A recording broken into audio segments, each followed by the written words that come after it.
তুমি কি জানো বেশিরভাগ গেমারই কোনোদিনই স্পোর্টস প্লেয়ার হতে পারবে না? मगर क्यों? চলো জেনে আসি 3টি আসল কারণ। তার আগে তুমি যদি আমার মতো আরএসকে এর ফ্যান হয়ে থাকো তাহলে ভিডিওটাতে লাইক এন্ড সাবস্ক্রাইব করে কমেন্ট বক্সে আরএসকে জট তুলে দাও।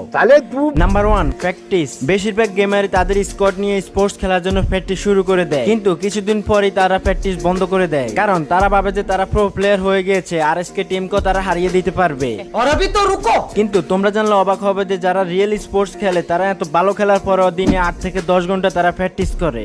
हम मालूम है तेरे बाप को मत सिखा चल। নাম্বার 2, মানসিক যুদ্ধ। স্পোর্টস মানে শুধু গেম খেলা না, এটা এক ধরনের মানসিক যুদ্ধ। চাপ, ভয়, প্রেসার এগুলো সামলাতে না পারলে তুমি কখনোই জিততে পারবে না। তাই মানসিকভাবে স্ট্রং না হলে কখনোই প্রো প্লেয়ার হওয়া সম্ভব না। अच्छा এন্ড নাম্বার 3, ভালো ডিভাইস। এখন আমি এটা বলবো না যে তুমি গেম খেলার জন্য 60 থেকে 70 হাজার টাকা দিয়ে একটা ফোন কিনো, কিন্তু যারা মন থেকে স্পোর্টস খেলতে চায় তাদের কাছে ভালো ফোন, ইন্টারনেট কিছুই থাকে না, আর অনেকের তো সাপোর্ট সিস্টেম নেই বললেই চলে। এই কারণে অনেক ট্যালেন্ট প্লেয়ার পিছিয়ে পড়ে। সবশেষে এটাই বলবো যে 3টি সমস্যার কথা আমি বলেছি সেই 3টি সমস্যা যদি তুমি সমাধান করতে পারো তাহলে স্পোর্টস দুনিয়ায় তোমাকে স্বাগতম।